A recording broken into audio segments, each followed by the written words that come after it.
Dipple. Come on, won't you say it loud? Ayo, we gon' turn this out. Tom Clock's main event. Dropkick now and powerbomb. Ayo, bro, let's bring this on. Hey, hey, what is up? Oh, captain, my captain, show the stuff. Power slammer, suplex 2. Hot bitches just for you. Big breaker, cut a code red. Figure 4, hot times ahead. Since 2014, it's on. It's a 10 count, but stand up strong. Hey kid, no DQ, strong style. Chop, this is how it do. Tom Clock's main event. Tom Clock's main event. Tom Clock's main event. Tom Clock's main event. Hey, what's up, kids? Welcome back to the program. Tom Clark back here with you yet again on another Friday. Apologies for being just a scoosh late, just a few minutes late. I had to do a little bit of resetting on my end, technical fun stuff. But I won't get into it because I don't want to bore everybody to tears. But thanks for being patient. Plus, once we go live, I have to share this on all the other pages. And there's lots of pages to share it on. Boing Studios is growing, kids. I'm very happy to announce. We've talked about Ray Dean's podcast is coming up. We're actually going to be dropping an announcement Monday about when you can expect the first episode of Ray's podcast. And I've been working with Ray for about a month now. He will be going live on Boing Studios on Facebook and on YouTube. You can see the YouTube link in the chat right there.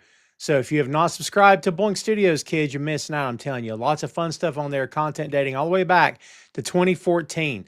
Tons of episodes, shorts, reviewing music and pro wrestling and movies and comic books and you name it, we've done it all right there. So if you will, go subscribe to Boing Studios. There's a couple of other new shows coming down the pike as well. They will be exclusive to Boing Studios. And this is by another creator friend of mine and a friend of the show. I'm not going to let the cat out of the bag right now, but needless to say, I'm pretty pumped up and excited. And hopefully everybody else is too. As we said before, Boing Studios is growing. It's going from, just my concept, something I've had going for a lot of years, to what I've always kind of wanted to help spearhead behind the scenes, and that's podcast network. So not to give away too much today, but I'm kind of really excited about it, so I just want to share that with you. Let's say some hellos, and then we got our guest. We don't want to keep her waiting all day. Guten Tag, Sandy in Germany. Thank you for hanging out, my friend. We do appreciate you as always. Robbie, good to see you. Sugar Shane is in the house. We appreciate you, my friend. And let's see. He's complimenting me on my haircut. Well, Sandy, aren't you just made of sugar? Very nice of you. Chris Sims, what's up, dude? Good to see you. Sandy says, AJ Lee is back. I can't believe it. Oh, brother, I got thoughts. Some people may not want to hear him. I'm going to be straight with you. Some people may not want to hear him. But you know what? It's a free country, at least for right now. Give it a day. We'll see what happens. Well, let's don't keep our guests waiting any longer. See how ominous it got before I brought her on? She's like, dude, that's my intro? I'm going to have to stroke her ego now so she feels better about doing my show. You know her from the Untitled Wrestling Podcast. You've seen her before on this very show and heard her before on this very show. She's one of the guests that we're going to get on the 6M eventually. We've been saying it for a long time. It's the white whale. It's going to become a white whale if we're not careful, but we'll get her on there soon. Ladies and gentlemen, please welcome back to the show, Miss Faye Devine. Faye, how are you doing today? I am good. It's Friday and I'm not in work tomorrow, so. Oh, hey, look out. That's awesome. Wrestling's been great this week, so. Yes, it has. Yeah, can't argue with that at all. Well, good to see you as always. Thanks for doing the show with me today. I do appreciate it. I do. It's one of my favorite things. I'm so glad that I'm on. Well, thank you. I appreciate that too. We've been very busy, myself and the lads that you record with. We've been working on the Bear podcast. Yeah, that's going to be my next listen when I'm in the office. Oh, hopefully you'll enjoy it. Chris Patton's following along in real time, and I think he's digging it so far. There's only 8 episodes in season 1. We've already got the first 4 up, so we're rolling right along. We release every Wednesday. So I haven't actually watched the new season, so I might just go back and rewatch all of it and then listen to the podcast too. There's a couple people doing that, and honestly, I haven't watched the new season yet either. I'm keeping myself from doing it. Well, enough about me and my stuff. What are you up to these days? You're still doing the Untitled Rest Pod, I assume, yeah? Untitled Wrestling Podcast, yeah. That's it, really. A lot of just going to wrestling shows and stuff like that as well, which is always fun. You know, we had Nice. Forbidden Door very recently That's and right. Dynamite in December. That's right. I'm so excited. What? And then just loads of indie ones as well. I was just getting ready to ask you, what local companies are you catching over there? So we've got TNT, we've got Effie's Big Gay Brunch 3, UK Nice. 3, on the 27th of September. I am going to one of my favorite promotions, Infamous Promotions. They're doing a show next Friday, so to get my son ready from school, straight up to Runcorn on the train. It's not too long though, but yeah, we've got a really good wealth of talent in Liverpool for pro wrestling. I'm very blessed. That's very cool because like any local shows I would see in my area are companies that no one on this show has ever heard of. They're truly local companies. But like local shows for you guys are companies that we know here in the States. So yeah, do you know what I mean? That's kind of cool actually. So yeah, well, we just had Harley Hudson announced for we've got an all-female show called Big Girls Come Out to Play, which is going to be great. Yeah, that's nice. Yeah. But TNA's own Harley Hudson is going to be back. Cool. Very cool. I love her. She's great. I don't watch much TNA, but I do love Harley. Well, the guys give you crap about it. I know they still call you T and Faye, don't they? Yeah. That's 2 years running now, and I'm not happy about it. Oh, but come on. Jay said today, many more years to come. I was like, oh no. Just saying. If I were to ever get back in the business, and I can't say my last time in left a bad taste, but a few things maybe did. But I'd always had a vision. I was going to say dream, but it sounds weird when you're talking about what I'm getting ready to tell you. But I always kind of had a vision of running my own pro wrestling promotion, but it's all women.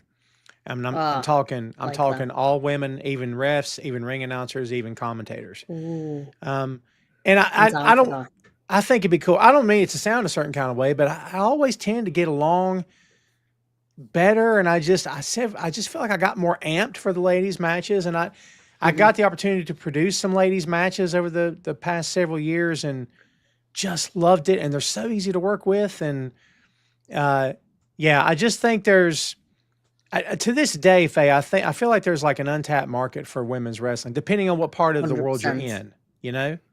Yeah. You just got to look at like Stardom and Eve in London as well. London is amazing, and I still need to get down to one of those shows. It's really hard when your son isn't 18 yet, and he can't attend. He can't attend like the Eve shows yet. He's only 15, so I can't go to those shows yet. But I'm hoping to take him to one as soon as we can. Is that because of where they're running the shows or because of the content of the show? I think it's where they're running because I don't think the content is too bad, but I think it's more they're in bars and stuff like that. Yeah. Of like an evening. So I get it. And I'm sure. I mean, he's taller than me now. I might be able to get him in early off the record. But, There's a company that runs a couple hours north of me, actually, and they run a lot of bar shows. They know somebody that owns a brewery, so I saw a show, and I'm sitting there thinking, I don't really have a dog in the hunt or anything, but it looked like the crowd had fun. It looked like the matches were popping, so I'm like, I get it. I've been to pro wrestling in a brewery before, and that's so fun. Really, and the venue's always really different, as well. I think to what you normally get. Which I love. Yeah, because you expect rowdy people and drunk people, and I'm sure it's not like that. I'm sure people are just there to have a good time. No, bring the kids and everything. It's great. Great. We tend to do a Costco food run before we go. It's a good day out. Nice. Let's see. A few more hellos. We're going to get started here, kids. Jeff, good to see you. Sugar Shane, I got news. I got opinions on that too, buddy. I'm so over WWE at this point. I'm going to be straight with you. They can go take all the blood money they want, my friend. Chris Patton, good to see you, brother. I just mentioned you. Ray Dean, good to see you, my friend. We was just plugging your new show. We got a big announcement coming next week, kids, like I said, about when Ray's show will premiere. But right now, we're not saying a thing. All right. So, Fernando, by the way, good to see you, Fernando. Thanks for checking us out. As always, man, I appreciate you. All right, kids, let's go ahead and do this. Faye, we're going to kick this off with you. First thoughts about Daniel Garcia, now a Death Rider. What do you got? I am delighted. It's been made specifically for me. That's what it feels like. I feel like I've been waiting for it forever. And I love there's so many layers to it as well. Especially the obvious one is Yuta and Garcia having this rivalry. You know, Brian couldn't pull Garcia away from Jericho and all that. Mox couldn't do what he did, what Brian couldn't. Something that is really interesting is, what did Danny mean by "you have everything I want"? Because Mox didn't have the belt. What does Mox have that Danny wants? I like that. It didn't make any sense to me either. Yeah. No, that's it. I'm really curious as to where this goes. And you know me, I'm a massive fan of Mox and have been throughout this whole run. Yeah. But what I love is now that they got Brian on comms, and through the entire of like him and Mox aren't interacting at all, which is fantastic. He'll give Yuta so much trash talk, won't say anything about Mox. I love that when Garcia betrayed, obviously not betrayed Darby because they weren't aligned, but they sort of were in that us versus them view. But Brian said nothing on comms at all. He was like dead silent. It's true. Which I thought was very cool. It was just, I love it. I'm excited. Well, you know, as much as we belabor the point about this company, at times the booking can be all over the place. But if you pay attention on a lot of the bigger storylines, as you know, there is a lot of textured weaving going on. And like, yeah, you know what I mean? Like they'll pay things off that maybe you forgot about. Then you see it like, oh crap, I forgot that they did that 6 months ago. Yeah. So I think maybe that's happening here as well. I mean, it kind of feels like, Faye, that Garcia's kind of gotten off to a false start. How many times in a row now? So do you think this will be the thing that really catapults is too strong of a word, but the thing that really helps him take that step forward, maybe? I think so. I think his TNT reign wasn't what I was hoping it would be. And it's really it's even more frustrating when you've seen all these false starts, because you know how good he is. He came into AEW and it was like, wow, you're a killer. Yeah. And then it sort of got washed, I think. Yeah. So it'll be really interesting to see Mox nurture that, I think. It's really good. Also, have you noticed now, Yuta doesn't have his hair in front of his face as well. It's not blocking his eyes. Oh. It's like he's like he's now it's not like a case of like Stockholm syndrome anymore. I guess he's like, he's able to face his decisions. You know what I mean? Like, by the way, I love your reading way into this. I mean, seriously. No, it's good. I really dig that. Let me ask you this. Do you think this could lead to Wheeler doing the side eye like, I'm sorry, who are you again? You just got here? Like, I'm the guy. Do you think we could see that and then potentially butting heads? 100%. Either they're going to tag and it's going to be fine, or I think we're going to get like Garcia doing a double turn at some point and be like their man on the inside. I hope that's not the case, because I like the idea of Garcia and the Death Riders, but I don't know. It's a case of, do you have to kill all what you were before you can truly be part of the Death Riders? Yuta had to do it with Chuck and then with Brian. Does Daniel have to do that too? Oh. Will he have to eventually, swipe off Daddy Magic and stuff like that? And eventually, will he have to do it with Brian again and Nigel? Like, is that going to play into that? So if, following that bit of logic, if Garcia is a double agent, who's sent him in? Would it be in Orange. Daniel Bryan? Orange. I don't think it's Bryan. Orange. Interesting. Bryan Danielson, excuse me. Orange, that's an interesting take right there. And not Darby. Darby's too much of a lone person, I think. That's true. Darby's never, even when he had Sting, it was still, even for his big matches, he was by himself. Yeah. Like, Darby's always carved his own path. Yeah. If it aligns with other people, then sure, but it's not, it's never been like Darby and everybody else. Even when it was like Orange and Garcia and like those, it wasn't Darby. Darby was like his own separate thing that was different, I guess. I did like that bit with catering backstage when as soon as John sat down, everyone cleared out of that table. I did really enjoy that, actually. Perfect. Also, we're getting somewhat BTE back as well. We're living in a blessed timeline with the wrestling business at the minute with AEW. This is what I want. I mean, I'm not sure if everybody else is digging it, but I certainly am. I miss being the elite. I really me too. enjoy it, man.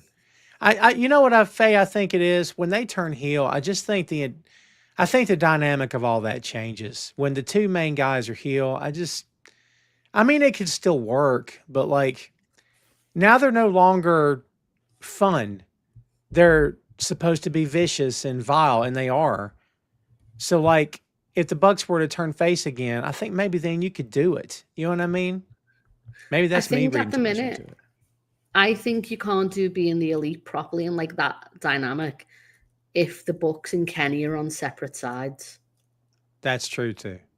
I think they will eventually need to circle back and face whatever this is, but I think at some point you have to repair that too. Yeah. But I am interested. I'm glad that it didn't just, and I will say this about Mox's run. I said this to my friend the other day, is that I love that. You know, and usually you get a champion who loses, they sort of do like a 180s empty, they disappear for a bit, then they do a 180 on what they are. But Mox's vision is still there. He is still like he's got a direction, and the title had nothing to do with it. Yeah, that's true. I mean, I could sit here and talk about forever about how he couldn't even look at Brian's titles.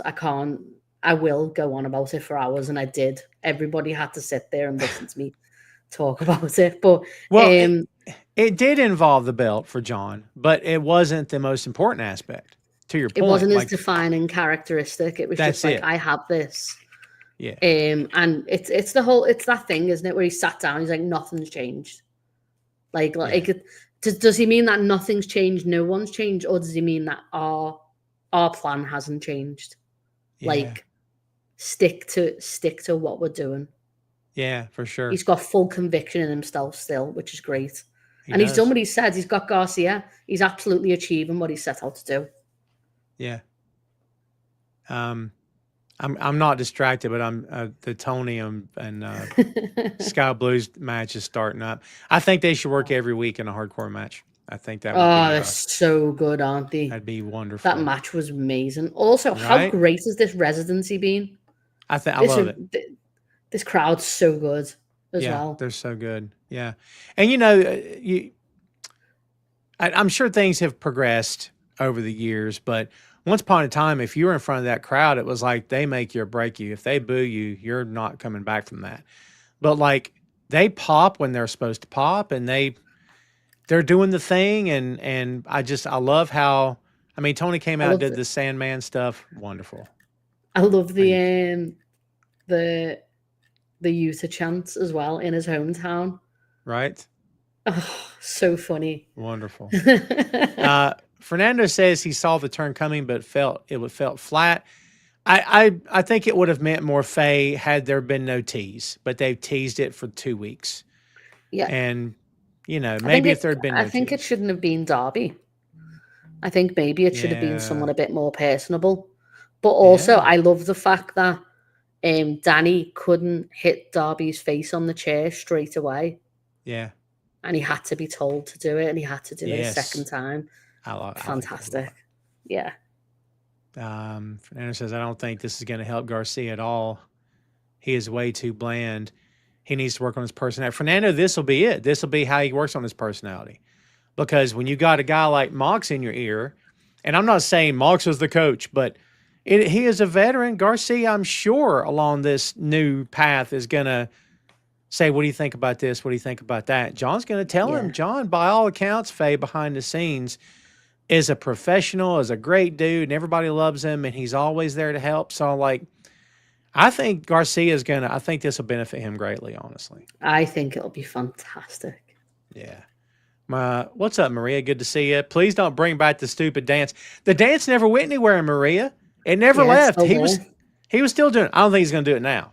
And I'm It'd grateful. be good if he tried to do it, and Mox was like, "What are you doing?" Oh yeah. If that happens on Collision, that would be so good, right? I just felt like at some point it just became a hindrance more than it became a help to him. Like at some point it felt like you're kind of a one-trick pony. What happened to Red Death? What happened to that guy? Like now you're what is this? Like I don't know. It just felt odd to me, you know. I didn't mind it, but I hope that we get to see that first Garcia back when he first came in. Here's a good one. Shane says Garcia wants to be the leader of the Death Riders. He will undermine Moxley with the members. That's what he wants. I don't know. It's early. I think it's upstart young pup is not going to be like trying to tell everybody what to do personally. I think maybe he'll try and step on Utah's toes as though Utah's a rookie.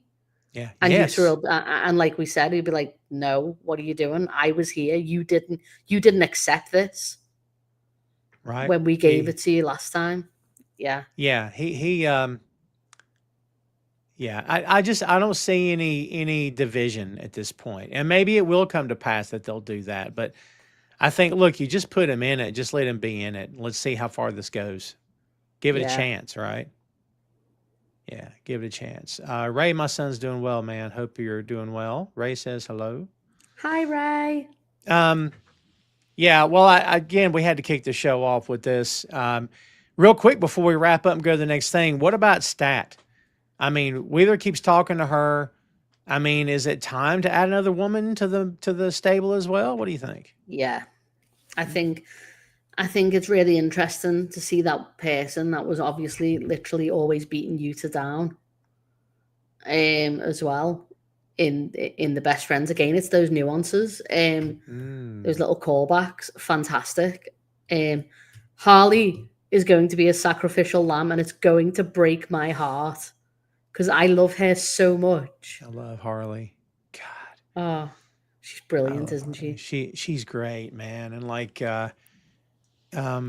it's not even really about appearance or, looks or have you. It's all that kind of becomes secondary. Like we've seen talents in this business, men as well, not just women. And you're kind of like, is that all you got? You got a robe and you got a smile. I mean, is that all you got? She's so fun. Like, I just love watching her. Like, and she's come such a long way. I mean, she's getting better in the ring. She's still not I would say maybe she's not where she would like to be, but she has progressed. But man, her personality, her mic work alone is just, what was it, 2 weeks ago when she yelled, what did she say? Give us Brodito. Oh, she's like that in the hell, like, oh, whoa, easy, take it easy. Chris is like, no. Yeah, that was wonderful. Yeah, I can't wait for this betray, even though it's going to kill me. Yeah, well, it'll get her over, if nothing else, right? 100%. And I don't think Chris should have ever been face. She just sort of turned face without any explanation. Yeah. So I'm happy for Chris to go back to what you think. Also, Marina and Chris as a tag team would be so good. Yep. Yeah. Well, and I'd like to see Marina. We don't know the story about Marina. She rarely works, and she's mostly there shadowing Jon. It could have been that there's some nagging injuries she's been dealing with over the past year. I don't know. But I think she's good for them. They're good for her for sure. But like, I wonder at some point, when is she going to start doing some heavy lifting in terms of, I'm going after this title? When are we going to see her win a title? Maybe. I mean, we keep hearing about women's tag team belts. Maybe her and Stat. Maybe that's what we're looking at. Yeah. I like how she's literally like, she is actually like Mox's protege, like outside of like this anyway. Like she was training under Mox for a while before she came in with the Death Riders. He had a like training in his house in like Cincinnati and stuff like that. Mm-hmm. So I was sort of waiting for her to show up with Mox. I was like, okay, when's Marina getting here? Right. So I'm delighted she's there. I really hope that they do more with her. But I don't know. Again, we don't know about the injuries or anything like that, because she fights really hard when even she does like blood sport and stuff. So yeah. She's tough. Yeah. I heard some of that Ronda crap going on lately where she was praising Mox, and then all that sounds good. Then you hear the rest of the crap Ronda says. You're like, what? What? It's easy to it's just probably just best that we dismiss everything she says and then listen to other people. I totally agree. I mean, I totally agree. Let's see. Fernando's got a hot take. The Death Riders are going to help Stat win the AEW Women's Championship. Boy, that would. Yeah, I like that. Man, that fires it up quick, doesn't it? Yeah. Yeah, I'm okay. They are getting Stat what she wants, whether it be money from the Young Bucks or titles. Right? Yeah. Yeah. Well, again, I had to kick us off with that and pick your brain and get your thoughts on it. Here's something else I got to know some stuff about, because I want to know what you think. Eddie Kingston's return. We talked for 2 seconds off mic about this before we went live, but I want you to kick us off again on this. What's your thoughts about this? Do you like the way it's being done? What do you think about short-term, long-term? Is this going to work for you? What's your opinion? Like we said beforehand, Big Bill's great. I have no problem with it being Big Bill. Mm-hmm. I have a problem with the fact that it's not a surprise. I wanted it to be a pop that like blew the roof off whatever place they were in. Yeah. At that time. I love Eddie. I'm so glad he's back. I've been waiting for like what feels like forever. Yeah. I was hoping that he would have been thrown into this whole thing with Mox, to be honest. It makes sense to me. Gabe Kidd's right there. Why are you going for Big Bill? Yeah. Gabe Kidd literally broke your leg. Yeah, he did. And you know, in their defense, what's Gabe doing right now? Is Gabe going to be involved in the next round of New Japan shows? Is he going to be traveling back and forth? Would he even be able to do a stretch? Like, I can't answer those questions, but yeah, like, why wouldn't you immediately come back and get revenge on the guy that took you out? Do you know what I mean? To your point. Yeah. And if he's with like your best friend, like if he's there with me, he's aligned himself with Mox. Like, yeah, right. It doesn't make sense to me. It's like the whole like when Eddie first came in, it's that mirror flip now. Yeah. So yeah, I just think there's so much layer to Eddie being in with this Death Rider story. That I think they've missed a trick not having him come out and get involved. Even and I know you obviously mentioned before that about the title picture and stuff like that. If you want him in a non-title feud, you could have had him with Mox and do that whole Death Riders feud. That would have been amazing. I agree. I'm just glad he's back, to be honest. I am too. I am too. I'm glad to see he's going to come back and that it's going to become official. What you know?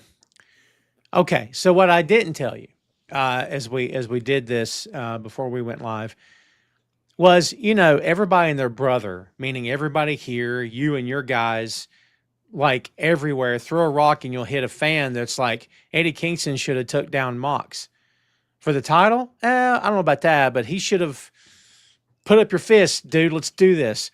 And you know, well, you know, Kingston one day world champion. It's like, well, why not? but this to me feels like, yeah, we're not doing all that.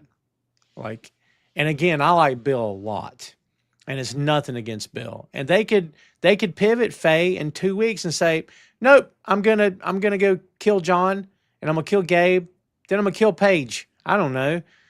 Anything could happen, but it kind of feels like that main event, Eddie Kingston, that we all been kind of talking about and hoping for.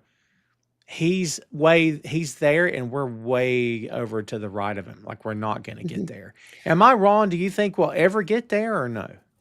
I am going to be forever the optimist about this. I'm never going to be like, no, we're not getting this, because if I start doing that, it'll make me sad to think about. But do they want to like a soft launch when he's just back from injury, just to make sure that he's okay? Because obviously they hard launch Wardlow being back, and now he's injured again. Right. God, do they want to be cautious with this? Maybe. I'd like Bill. I'd like to see Bill become a player as well. Yeah. I think you could put Bill in like the Continental or the TNT or something like that. Like, yeah, like I agree with that. Yeah. It's going to be interesting to see where they go with it. I just, as somebody who wanted to see this guy, and, you know, comparisons to Dusty Rhodes are hard for me, okay? Because Dusty was my guy. Dusty was a father figure to me during a long stretch of my childhood. So, like, I'm always going to have a connection to a man I never met, which is weird. Yeah. You know how that works. But, like, no, I totally get it. So when I hear comparisons, I'm like, yeah, and I've made comparisons. But Eddie, I mean, for me in 2025, you know, Eddie's just like, I just got off the couch. I put down the beer can. Let's fight. That was Dusty. You know, that was Austin. And like, I just feel like this company, of all the boxes they check, and I guess you could say Heyman is that guy now, right? Yeah. But like, of all the boxes that they can check versus, okay, they have this and they have this. And Eddie's that one box that, for me, no one else can check that box but Eddie. They don't have anybody else. No, you notice Eddie's absence when he's not there. Yeah. You absolutely do. Yes, for sure. Yeah. I completely agree. I don't think I can compare Eddie and Hangman, because Hangman feels polished. I know he is a rugged cowboy and stuff like that, but he's polished. He is. He's brand. He's the main character, which is fine. He is. Eddie is your unsung hero that like you weren't meant to like, but everybody loves. Yep. Did you see? I don't know who posted it. I don't think Heyman did. I think I saw it on Instagram.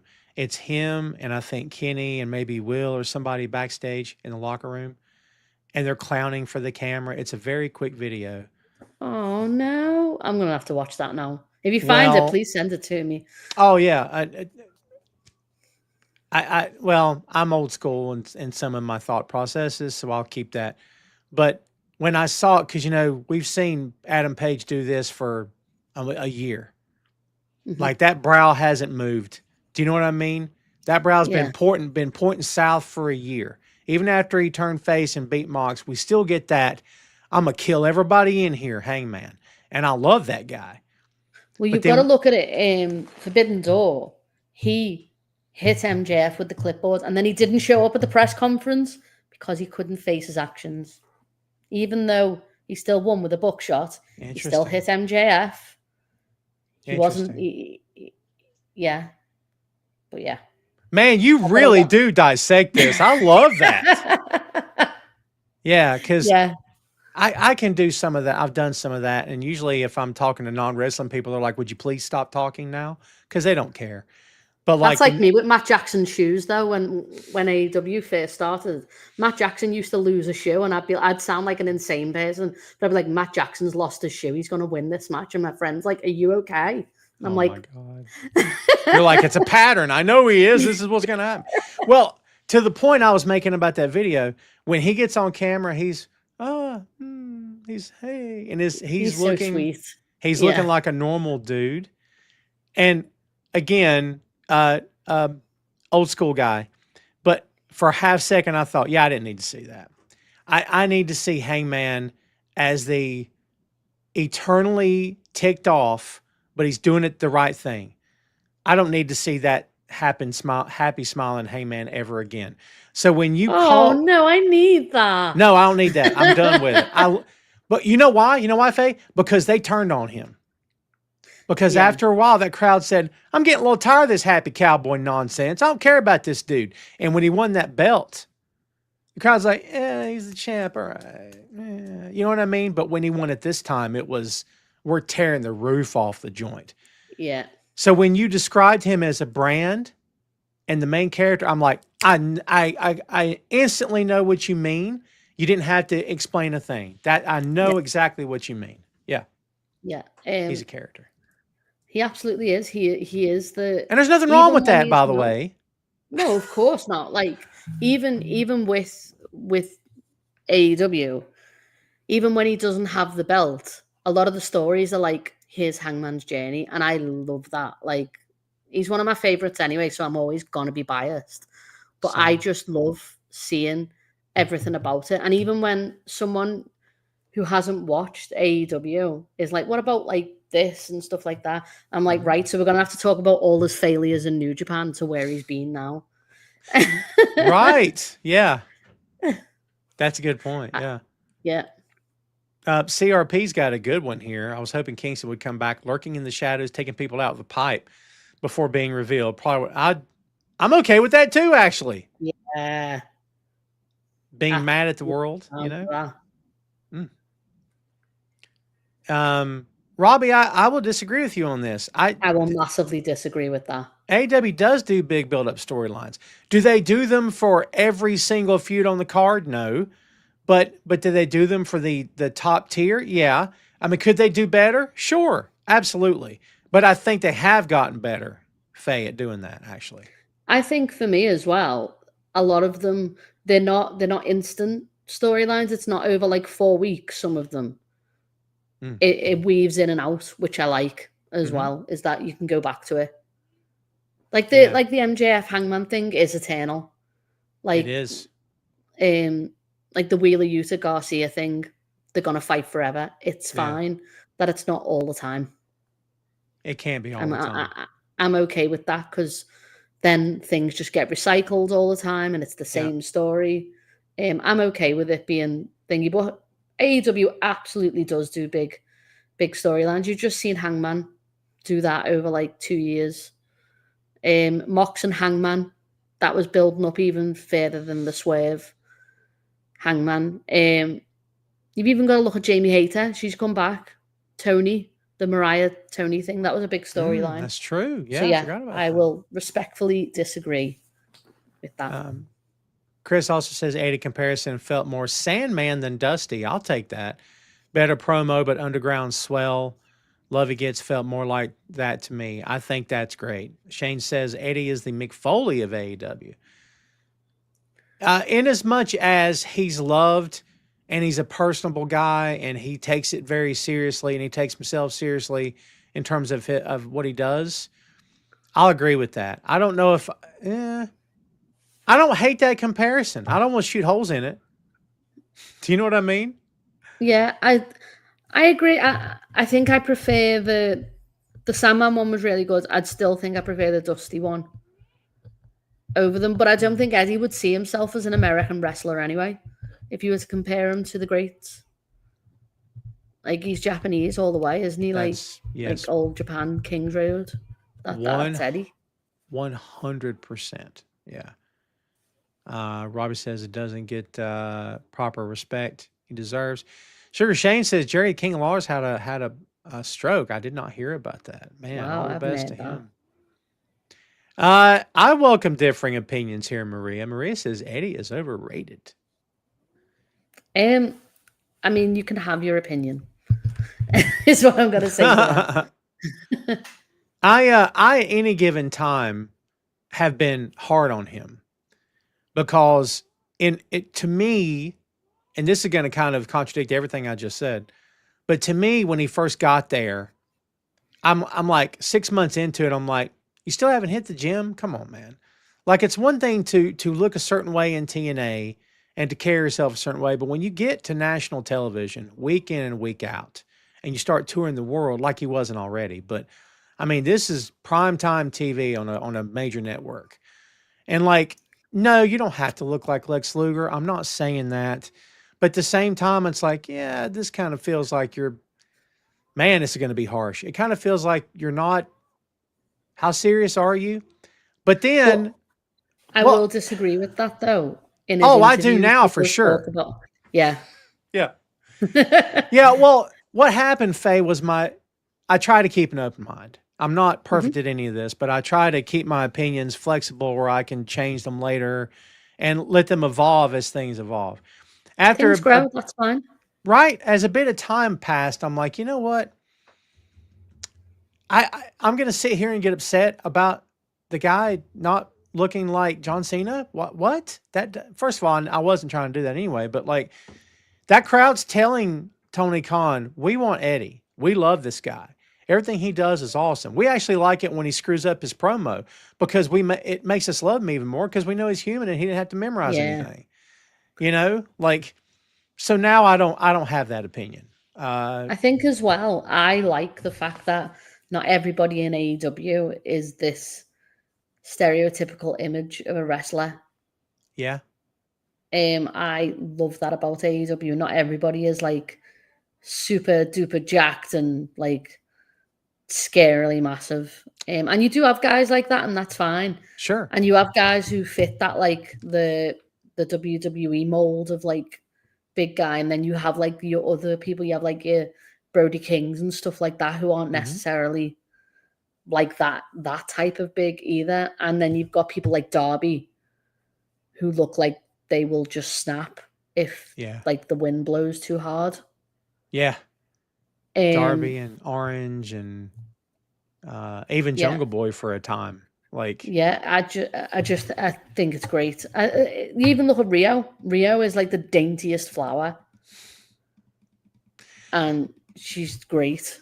Well, when she starts laying her stuff in, there's nothing dainty about that because, buddy, when she starts, you're like, I know she's not hurting her opponent, but those forearms are wicked. Like, she's really going to work. Do you know what I mean? So those Stardom girls are a different class, aren't they? They're just the Tokyo wrestlers. Even in like TJPW as well, they hit so hard. They do. Crazy. Yeah. And you know, Faye, you know this, pro wrestling at its best is a variety show. There should be a little bit 100%. Of everything.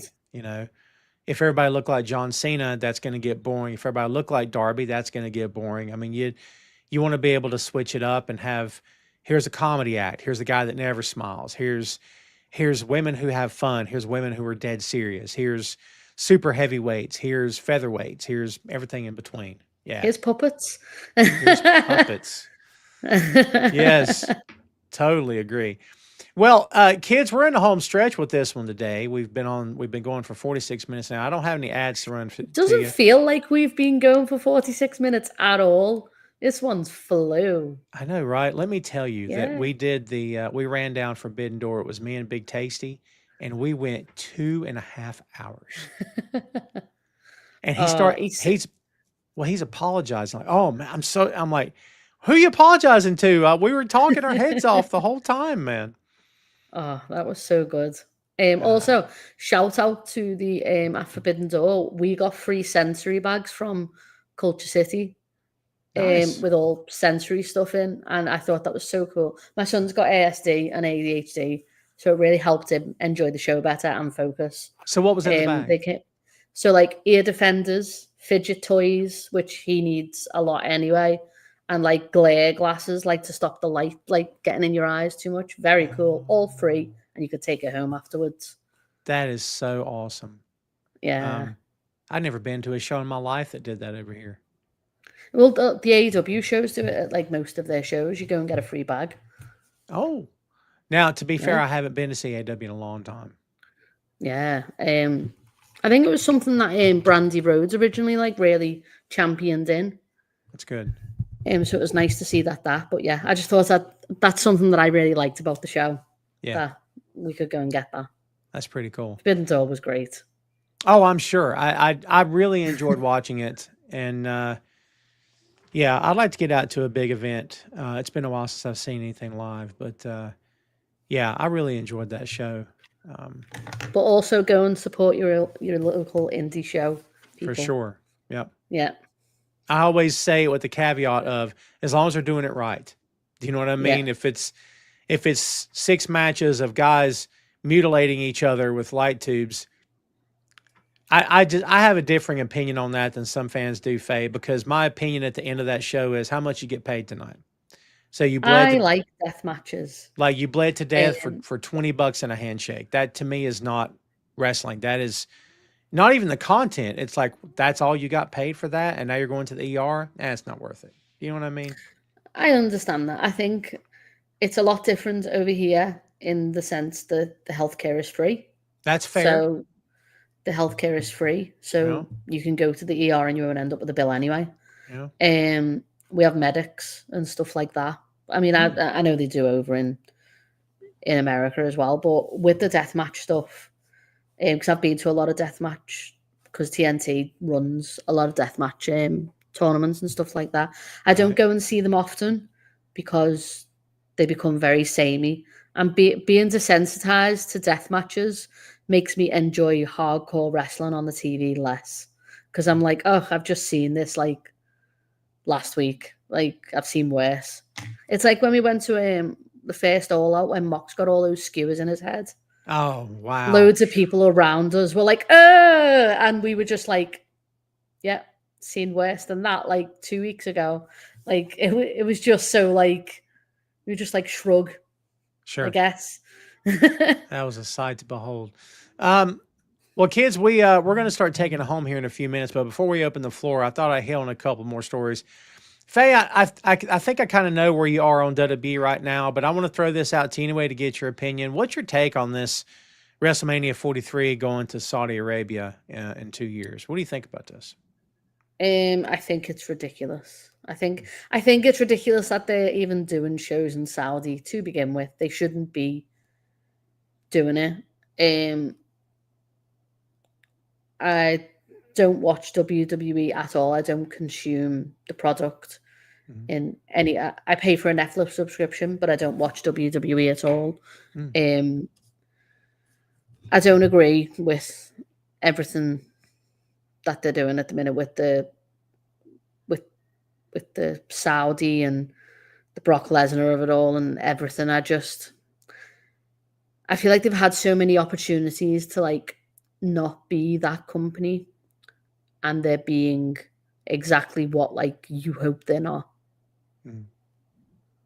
I think, and I don't get me wrong, I love a lot of wrestlers there. I do. I'm a big Seth girl. Love Sami Zayn. Yeah. There's some great talent on there, but I don't like it.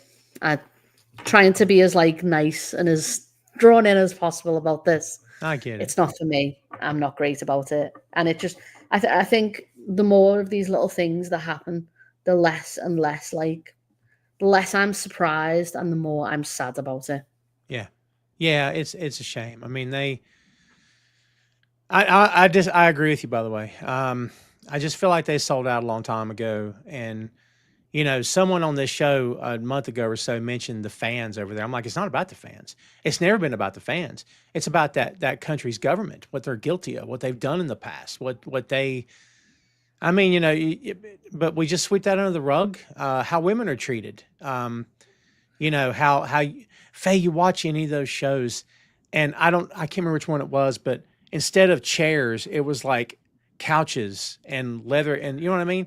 And it was all the rich dudes in the first two rows. I'm like, do you guys not understand the optics of this with all the rich dudes in the front 2 rows? When this stuff started out as a sport for working class guys who worked in the factories in this country, and what are we doing here? Like, what is this? And as well, all of these shows that are in Saudi, the money is like directly going to the government. Like with these deals, they're not just random Saudi companies. It's like, no, these are the types of things that are with like, it's going into the government, it's going into the people that you don't want to have the money. Yeah. Yes. Like it's all very good that there's fans and stuff like that, but I just think you have to look at where your money's going. Chris Patton with a good point. I wasn't surprised by the announcement. Parent company runs a ton of events over there. Highest bidder to get Mania. I don't like it either. Just not surprised. Oh no, I don't think anybody's surprised. I think we all kind of knew this was coming. Disappointed more than anything else, because but look, this company's proven who they are. I won't get into it anymore. But they've shown everybody who they are.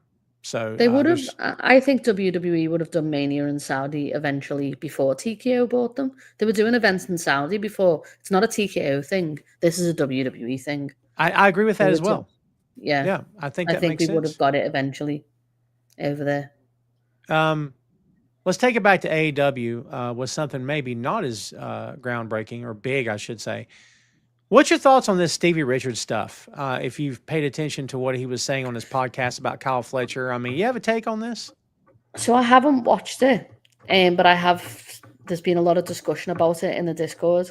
I just think there's no need to say stuff like that, is there? Like, Kyle's so good. Mm-hmm.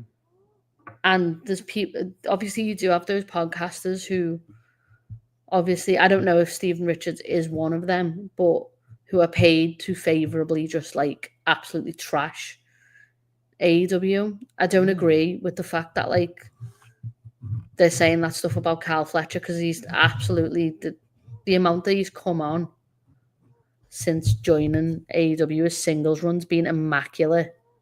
Mm-hmm. I don't agree with that at all.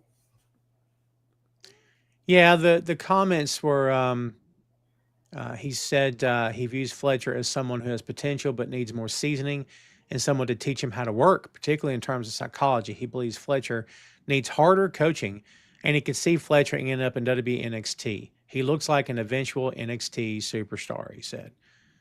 And, Fletcher responded. I hate this, no, go on. Sorry, he did. No. Go ahead. What is it? What you got? It's the whole like the NXT thing. So like, it's obviously viewed in WWE as like their lesser brand. Yes. And it's wild to me when you see people like even now you see like your Ricky Starks. Mm-hmm. And now he's in NXT, and I'm like, my guy, you were like up here in AEW, like, and now you're like there. It's like, it doesn't make sense to me. And then you go to TNA if they don't even like you in NXT, like, right. TNA's even being considered a lesser brand. Listen, everyone next to WWE, in their opinion, is a lesser brand. That's never going to change. It's just gotten worse. I vented last week, Faye, about this idea that the son-in-law is different than the old man. Are you effing kidding me with that crap? Like, it's even more so now. We're taking over the world, and we don't want anybody else around. It's worse now than it was before, and it was bad before. Don't tell me it's different. Yeah. Shut up with that. And the thing is that Jay always uses the phrase of a high tide raises all ships, and it does. The competition has absolutely reignited the wrestling business, I think, in the past couple of years. It's fantastic. More people know more about indie promotions and stuff now because of all this everything that's happening. I think it's great. Sugar Shane just won the day. Kyle Fletcher has done more in AEW than Ricky Starks in NXT. Yes. And Fletcher kept it. He was cool about it. He said everybody can have their opinion. He's allowed to have it. And he said it just doesn't feel like it's in good faith. I think a lot of those guys that just kind of look for the buzzwords and look for the things that are going to get clicks. I don't think he spoke a lot about like what the culture is at AEW. I don't think he knows anything about the culture at AEW. He said there's no one there for me to learn from. You got to look at Eddie Kingston's leg. Like Tony paying for his knee surgery. Like, because his insurance wouldn't cover it. Like, it's great. It makes me happy. I just and look, I agree with you. The whole Booker T and Kevin Nash and Bubba Ray, dude, come on. We know whose pocket you're in. And by the way, it's okay that y'all are in that pocket. It's not for me to say you're right or wrong. I don't care that you are. But like, please don't pretend that you're not. That's what I don't like, Faye, is like, just tell me you're this. Don't pretend to be the other. Tell me this is what you are. I'm saying it's like, what you are. If you are endorsed by WWE, Say that you are. It's fine. Just say it. But You think your fans are going to turn you my off? Opinions. Exactly. Yeah. Your fans are going to turn off your pod. They're probably watching and listening because they know you from WWE. Yeah. Like, yeah, it's okay that you are. Just don't act like you're not. I don't know. Mm-hmm. I don't know. Yeah. I again, like, and here's something else I'll tell you. I'm not even mad at Stevie Richards. I think if Kyle Fletcher would have wanted to go off on Tom Clark or Faye Devine, that's a different conversation. Yeah. But if he goes off on Stevie Richards, and I'm not taking Stevie's side by any stretch, but like Stevie was a worker. Stevie was in bad locker rooms. Stevie was in good locker rooms. Stevie saw good and bad days. Stevie was around veterans or he wasn't around veterans. Was Stevie up to the level of Kyle? Well, no, but is that Stevie's fault or is that just how? So like, I'm not saying let's listen to Stevie, but at the same time, I'm better with an opinion coming from a wrestler as long as he's not masquerading it as I'm unbiased. No, you're not. Knock it off. Yeah. Come on, man. Yeah. Yeah. It's really frustrating. Chris Patton says his YouTube show is usually breaking down specific matches, what went well, wrong, or how it went wrong. So a little out of pocket for him, honestly. And I agree with you. I've seen some of and heard some of his sound bites. He doesn't do bad work. But yeah, this did seem kind of out of pocket. I totally agree with you. Mm-hmm. Fernando's like, who is Stevie Richards? He's a glorified jobber. Fernando's like, I don't care. 0 F's given by Fernando today. Right? Kids, the floor is wide open. Whatever you guys want to talk about, we're 4 seconds out. Make it good. No. Open floor, kids. If you got something non-pro wrestling related, as long as you're don't venture into certain territory, because people don't want to hear my opinion on some stuff, I'm sure. Robert says, I just want to do a shout out about something that happened this week. I'm on the autism spectrum, live in a group home, and go to a rec center with others. 15 rec attendees went on an outing to a Texas Rangers game this week. Anonymous person gave him a grab bag with Rangers merch and a replica Texas Rangers ring. Very cool. That is awesome. Robbie, that's that's so awesome. Cool. Robbie, I have an uncle, Robbie, who lives about 2 hours from me now. And he's been epileptic his entire life, and he lived in a group home for many years. And he's back in one now, I think. I haven't seen him in a long time. But yeah, Robbie, if I haven't thanked you for a while, thanks as always for watching my show. I appreciate you very much, my friend. Means a lot. That was a really nice feel-good story. Right? I enjoyed that. I like those. Here, I dragged us down with talk of blood money. Apologies, everybody. Robbie saved the day. All right, Ray's here. Here we go. Busta Rhymes. It's Busta there, Ray. I don't want to be correcting Ray. Busta Rhymes are Nas, and part 2, the Fugees are Rex in effect. And if Adam Cole invited you to the grand opening of the Adam Cole poster, it's always a grand opening with Ray. I got to work with Ray on his material. I'm teasing Ray. I'm just teasing. The Adam Cole posters, the poster story says, where you can get a free poster of anything you want framed, what would you get? And if you said you could get one for a friend, would you call me? Later wanted to have dinner, which included barbecue spare ribs, fries, and a cold glass of water, and sweet potato pie. Could I join you as well? Faye, I'll let you start here. Absolutely, you could join me, Ray. Busta Rhymes and the Fugees, for me. And yeah, you could come along, and I would like to get a poster. If I could have anything I want, it would be of all of my podcast friends, all in one big picture. I would love that. Well done. Mine wasn't at all that sweet. Mine was going to be the iconic pose of Muhammad Ali where he knocked out, was it Sonny Liston he knocked out, and he's standing over him? Yeah. I love that pose. It's so good. I don't have it on my walls anywhere. I got Hendrix I have a Scarface poster. That's what I have. Do you? My son had one until he demolished it because we've called my son Wreck-It Ralph for years. Do you know what I mean? I used to call my son that when he was younger. Really? Yeah. When he was little, all you had to do was say, I'm going to wreck it. And everybody would start cracking up because That was my kid. I got the poster of Hendrix where he's doing this over the flaming guitar, so I Oh, had to have nice. that. Yeah. I love that. My favorite one that I used to have when I was younger, I used to have a lot of music posters, was a Pink Floyd back catalogue, and it was all the women sitting on a poolside, and all Yep. of their album covers were on their backs. That's a great. That's Yeah. a great. And by the way, it is the Pink Floyd, right? The Pink Floyd. That's more of a UK correction, I think, than it is here. But I've heard it Pink more and Floyd. more They're frequently. They're one of my favorite ever bands ever. Pink Floyd. You know what's funny is Yeah. they didn't win me over until about 3 years ago. Really? Yes. I grew up listening to my dad has seen them like quite a few times, and I've seen Roger Waters like 5 times. Oh But wow. yeah. But my dad's a huge Floyd fan, so is my sister. So it's something that I've grew up listening to them, and my dad's a big fan of like prog rock and stuff like that. So weird music taste upbringing, but all good. You know what's funny is that I never disliked Pink Floyd, the Pink Floyd. Excuse me.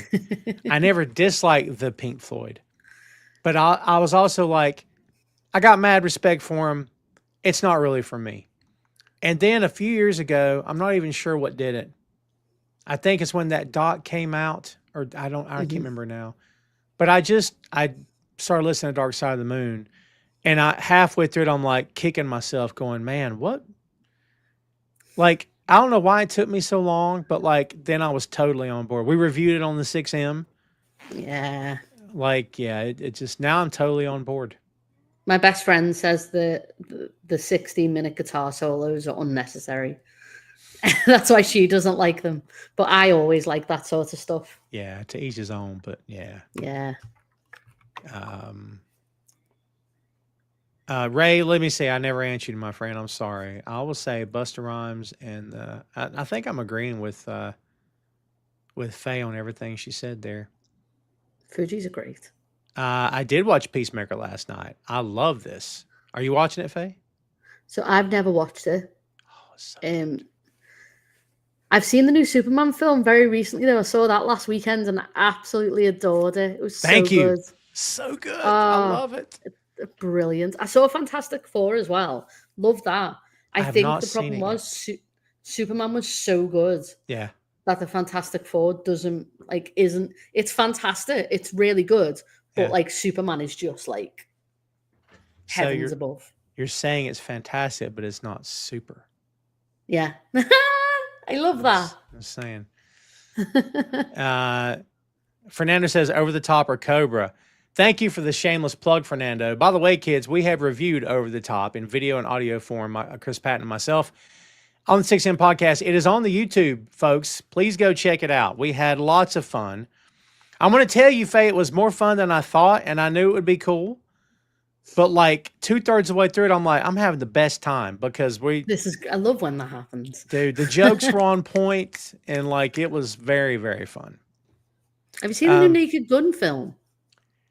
I heard it's really good. Is it? It's really fun. It's Wow. really, really fun.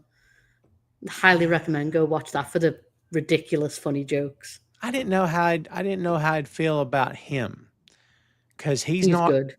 Yeah, it's just he's done and said stuff, you know. But like, so I didn't know how people would embrace that or not. But I like Paul Walter Hauser. That dude's growing on me, I guess, from Cobra Kai. Yeah, I So- love Cobra Kai. He's growing on me from that. Yeah. I'm going to let you hit this too, Faye. Sugar Shane says, how do you feel about taking your podcast on the road to different wrestling events? If the guys have told me that they've done that with the Untitled Wrestling Podcast, I have forgotten. I think they have. Yeah. We interviewed Effie and Ali. That's right. And we've also done it at shows where we've done like interviews and stuff like that. It's been super fun. And Damn It Vacant did one as well. Yeah. It's called Odyssey Pro Wrestling. They did like a pre-day thing where they had wrestlers come in, but then they had people running in and stuff. It was chaos. It was great. That's so cool. I have not done that, Shane. I've thought about it. It's very fun. It's a lot of work, but it's very fun. That'd be the thing and I know the work part because at any given time, I was helping set up commentary and, cameras and audio equipment and stuff. And yeah, it is putting a show together is especially hard if it's yourself as well. Like, yeah, obviously, Damn It Vacant and ourselves, we're a group, so it's not as bad. I would probably imagine that would be a lot of work by yourself. I'd have to take my Hey, if son we're ever with me. in America, I'll let you know. We'll do one. Awesome. Robbie says, Tom, my dad got me into wrestling and miss him to this day. Find your podcast and being a territory guy like you. Plus, you got your boy interested in wrestling, brings back memories. Each week, getting to spend time with you is a great way to start the weekend. Thanks for all you do. Robbie, I appreciate you, my friend. You're awesome. Oh, that's so lovely, Robbie. Robbie, I wish I could tell you my son still watches. He does not. Yeah, well, my son does. I know I'm so jealous. Like, we burned the roads up in 2018. I mean, and 2019 burned the roads up. I mean, I took him to shows. We went so many different places, and we were gone every weekend for like a month. Yeah. But then COVID hit, and it's not been the same since then. So, unfortunately, but I miss those days. Yeah, it's super fun. I hope that when my son is older, he'll still want to. I think he will. It's something that we like to do together. Say his name and he appears. Get down here and say hey. Hey. Hi. See, that's and the boy's got the right shirt on. Yeah. Representing Dennis Rodman. See that? What are you up to? I might be going to the game later. What game? Football game. Oh, really? You got money for it or no? Yeah. Okay. I don't know if I'm going yet. Well, let me know. All right. He's got his own car now. I know. I saw. I'm very, very happy for him. Yeah, he's the best. He's the best. Faye, we're gonna try not to keep you up too late tonight. Oh, it's okay. Fernando says Seinfeld or Cheers. What you got? Seinfeld. Really? Yeah. Cheers for me, actually.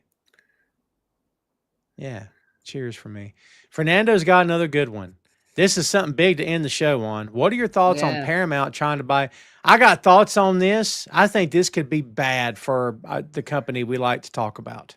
Yeah, absolutely. I think I don't like it when one owns every channel anyway. That's what we're always trying to avoid. So I hope that doesn't happen. No, I don't think it's good.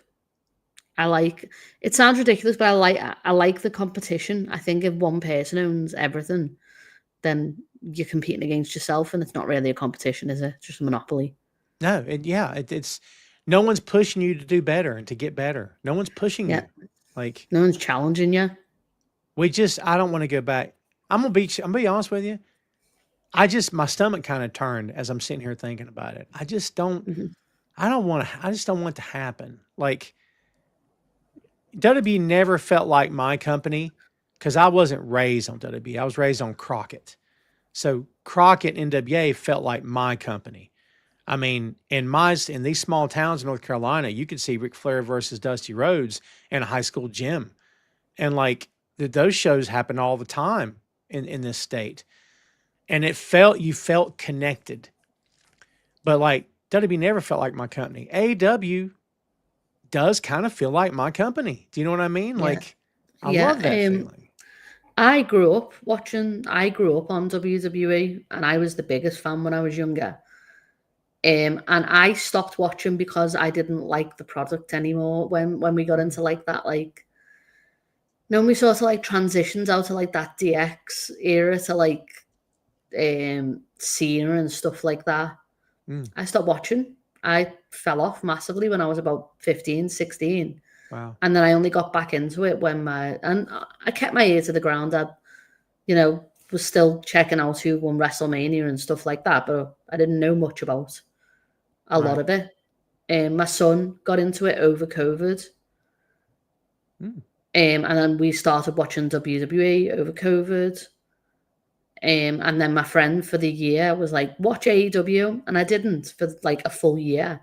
And then I watched AEW and I'm like, oh, wow, this is the wrestling that I like. This is and it's the best. And then from that, we go to indie shows now, and then indie shows just are unbelievable. The wealth of talent that you see on them, it's like they're your future. Those are your next guys that you're going to see on TV.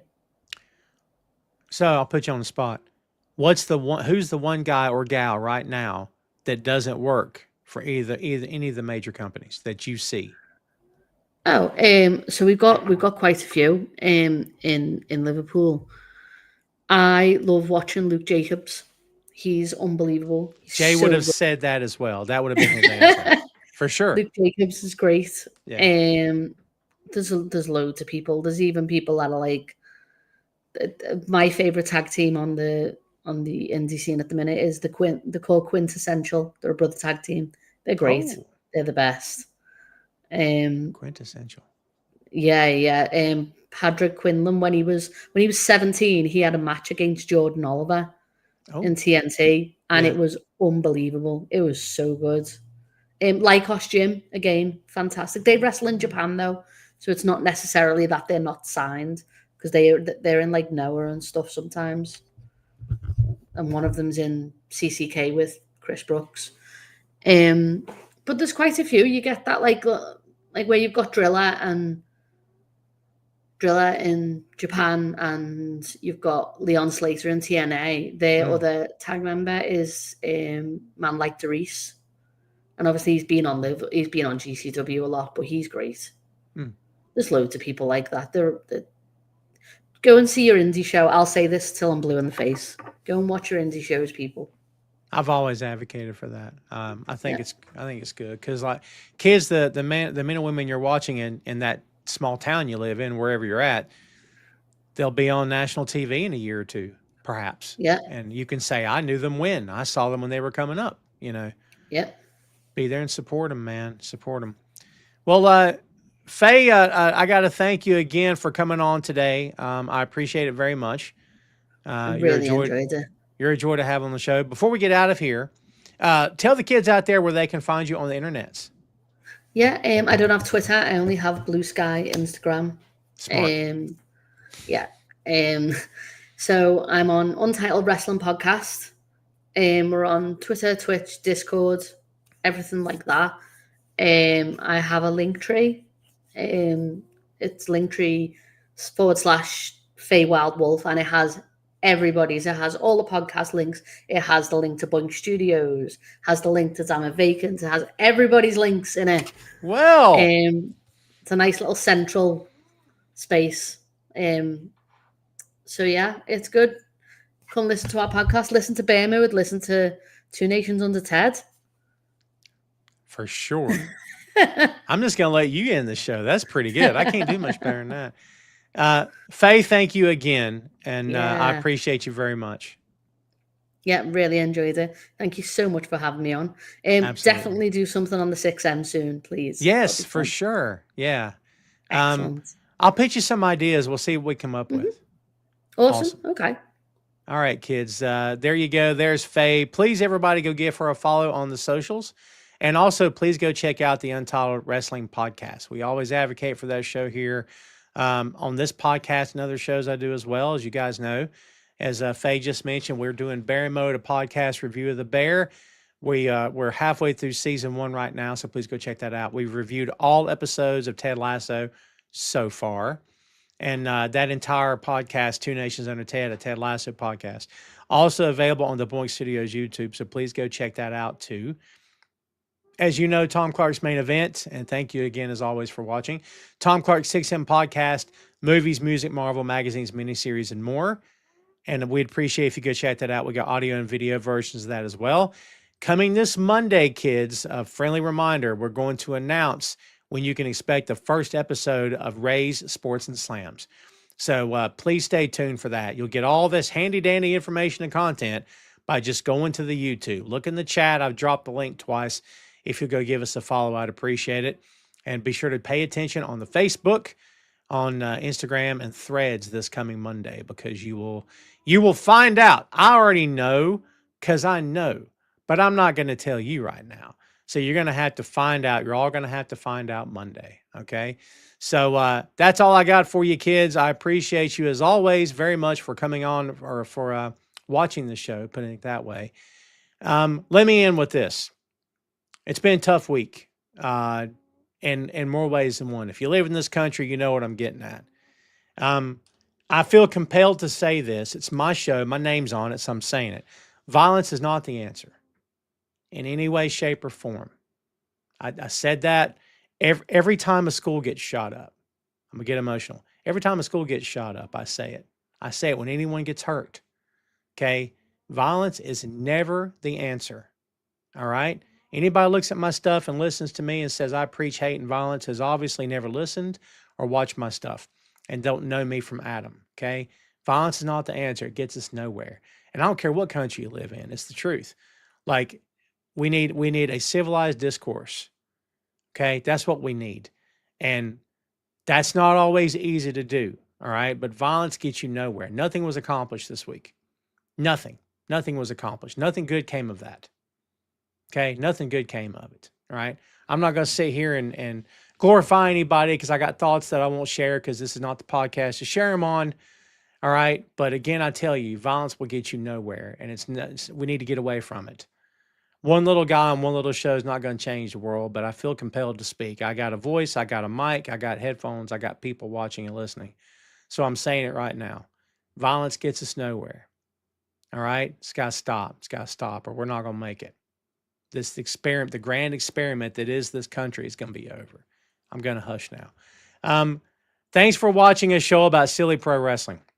You guys mean a lot to me. Subscribe on the YouTube again if you will. Have a great weekend, kids. As Faye said earlier, go watch yourself some independent pro wrestling. Go out with the fam, do something fun this weekend because I may do that myself. I appreciate you all very much. You guys are like family to me. Please stay tuned. A whole lot more coming your way.